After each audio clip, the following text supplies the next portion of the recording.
Good evening, ladies and gentlemen. Are you able to hear me? All right. As we are setting up our laptop, I know there are 10 speakers here, and I'm sure that all of them would have taken you through so many of them. And let us talk a little bit about our company and the group. And I'm not going to take you and bore you. Okay. So I represent a company called Ballarpur Industries Limited, and it's in short called BILT. And we are part of a $4 billion USD group called Avanta, and we are different businesses there in the group. I represent a company we are the leaders in paper manufacturing. Okay, and we are in various locations in the various states in India, and apart from our overseas presence. Avanta also has other companies which are in various business verticals. We have a company called Crompton Greaves. Have you heard about it? So we are in home appliances. We do quite a bit in terms of on power distribution and transmission equipment. And we also do power generation, which is a part of another company. We are in food business. Like that, we have various companies.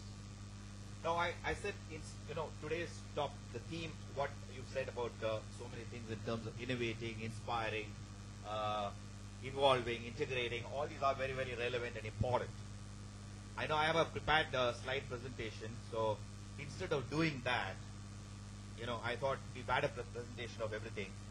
And then we also thought that we will take you through on some stories, And I'm not a good presenter, so nor I would say that I'm a good storyteller. But I thought I'd just present the storytelling part of it. And I skip the slides. I slice all the slides and then do the storytelling portion part of it. So there are 5 stories. I'm sure that it will excite each one of you. So be with me. Are you? All right.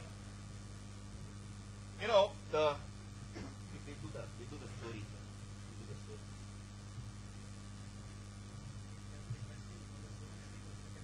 I'm going to. Although there are 5 stories, very quickly I'll do that. Okay. And the first story, what is going to represent is basically about the world of work. We all, I remember, I think some time back, I think some years back rather, when I used to do some work for the police force in Delhi. And I remember that in Ames Crossing, that we had a constable, we had a traffic constable, and he was in the cover page of almost so many magazines.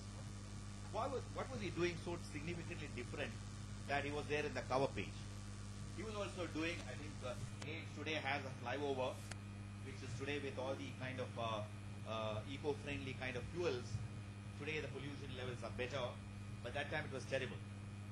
So what used to happen, this guy used to do his job so stylistically differently that everyone used to, even, we are known notorious for keeping the lights and, we are traffic offenders, so everyone used to come and stop there, respect him, and then do that. So he used to be there in the cover. What motivated him? He was also getting like anybody else, What motivated him, which made him different? Something for us to ponder over, which probably continues to be a challenge in all organizations. Now let us see. I think the first story I'm going to talk to you about is the story of a carpenter. Okay, and a carpenter is known for his craftsmanship. This guy used to build houses, and he used to build this, and he went on, and one day he said, "I'm going to call quits. I'm going to call quits," and then so he told his employer that I want to quit. You will go through the story, in the background. And so the employer said, "All right, you're going to quit. Before you quit, why don't you do the last house for me? So you make the last home, and after that you can quit." So as he was doing, since he was already psychologically disengaged, he didn't put his heart into it. He did a very shoddy job. You will see that in the slides which are following. And when he completed it, and he gave the house to the employer who employed him. And when he completed it, then he handed over the keys. He took the house, then he handed over the keys back to. He said, "You did this work for me for ages, and I must, as a source of gratification in terms of complimenting you, I want to give the house keys to you." So he never expected that this house is going to become mine, Had he known, probably he wouldn't have not done the kind of shoddy job. Is this the meaning of work? Something which we need to really, as HR professionals in any company, whether it is domestic or global or whatever, which I think daunts this, because work is a great source of rejuvenation, isn't it? Work is excitement. All right, that's about the first story. So we need to look at our kind of attitudes. We need to really see as to how we can recalibrate the attitudes of all the people who work for us, which is very important. That's story number one. And we also have today, as part of the global organization, we have mobility of human resources, and we all talk about scarcity of talent. You know, we all talk about war for talent, and we need to get the right critical talent in place, you know, which is a usual problem. And we also find, along with mobility, I think people pack off bags, saying that whatever I do, you know, I'm doing the best, and I'm going through all this pain. So those people who are going through the pain, and next story. Not this slide.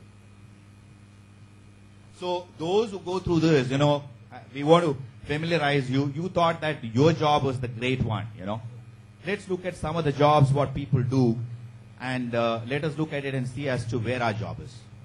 And those of you who are aspiring, who are going to get into the jobs too. Let's look at the electrician's job in China.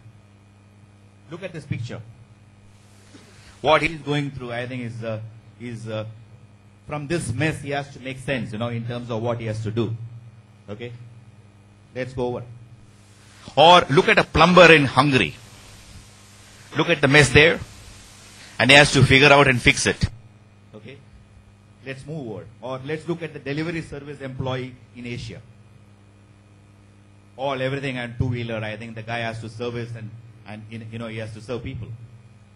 Or look at a deodorant tester in Germany. All right? Look at this job. Or look at the zookeeper in America. Where's he gone? Or look at the horse whisperer in England. We are a global organization. We talk of very, very many jobs. And look at the dish digger in Poland.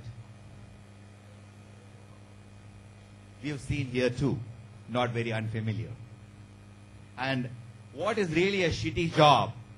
Let's look at the last one. This is the mobile toilet. Look who's doing it. So those of us who are cribbing, saying that our jobs are terrible, we need to do something about it. You know, look at the kind of varieties. All right, that's about the job. If we think that we need to really create the kind of excitement, where are we? We need to discover that. The third story.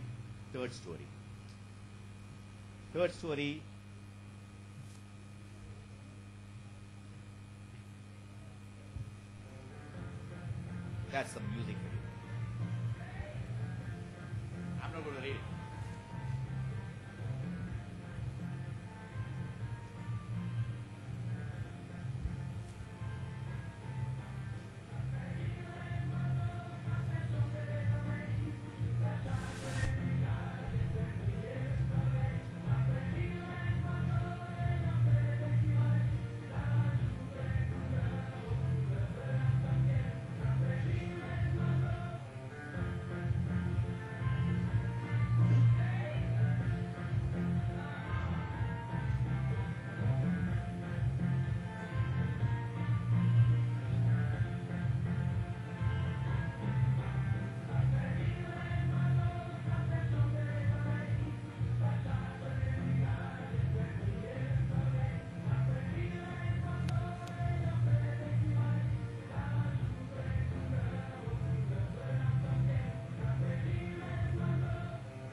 That's about hard work.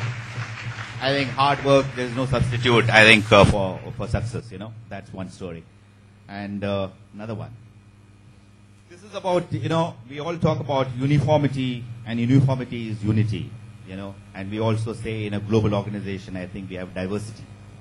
Let's look at these two flavors.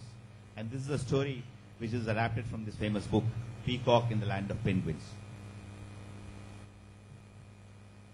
So this penguins are all, you know, black and stripe, and then status quo. They go by the set forms in any organization, and rules, regulations, the way we need to do systems, all that stuff, which is part of it. And in this land, the peacock joined. Peacock is very loud, isn't it? Peacock is very colorful. Peacock is very creative. So this peacock joined there, and then let's see what happens to the peacock. I think the colors are not properly coming in. So, you know, initially the peacock was accepted with a lot of resistance, and thereafter, as it went by, they felt that, you know, we need to really hear the kind of the voice of various people, and so that's how the peacock got accepted. After some time, they felt that the peacock is very, very loud. I mean, this guy is becoming too much of a nuisance for us, you know. So they said, how do we really accommodate him, you know? So isn't he too loud, you know? And so that's how the penguins were talking about it. And the peacock and the penguin, we've had a little bit of a conflict, you know. And then thereafter, they said, okay, we need to accept and then go forward. And then peacock, with its own colors and the kind of stuff, I think it brings its own kind of beauty and flavor to the organization. This is all the kind of the conflict, what the story goes about.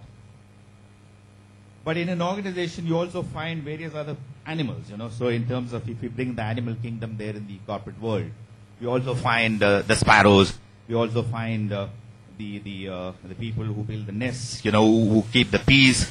We have the kind of people who are the pigeons who keep the peas. Various animals, you know, which are there. Like you have all these creatures, with sparrows, the ostriches, the penguins, the peacocks, and all that. Go forward. They all bring their own kind of value to the organization.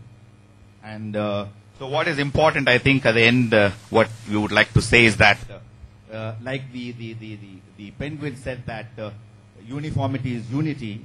At the end of it, it is diversity. There is unity in diversity. This is the story, what this book tells us about. The last one, I think we would like to end in a philosophical way through this story. This is about the story of hot chocolate. Okay, I'm sure you'll like it.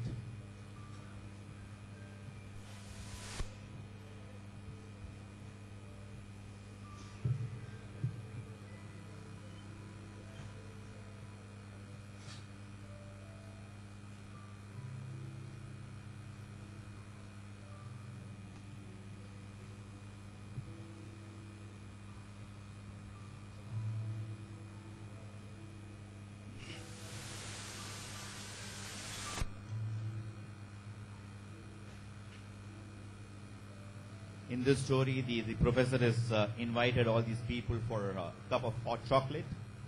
He offered various types of cups, the expensive ones, the ordinary ones, and he discovered most people picked up the expensive cups, and they were tasting the hot chocolate. Then he realized that most people took all the expensive ones, and no one touched the ordinary cups as they enjoyed the hot chocolate.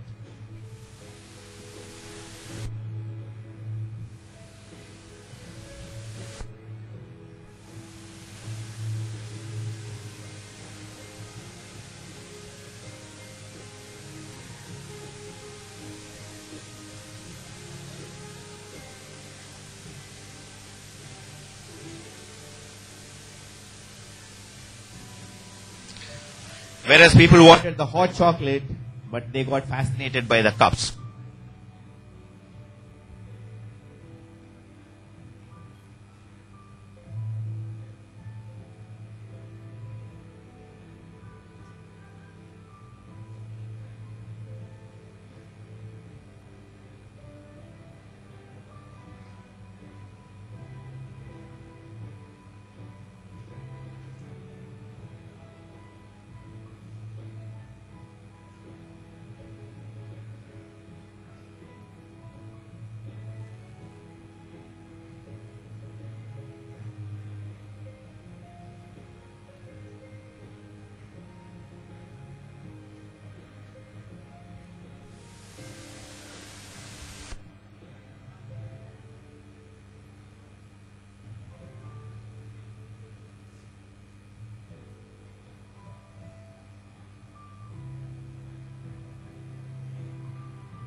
Thank you very much, ladies and gentlemen. So hope you enjoyed it.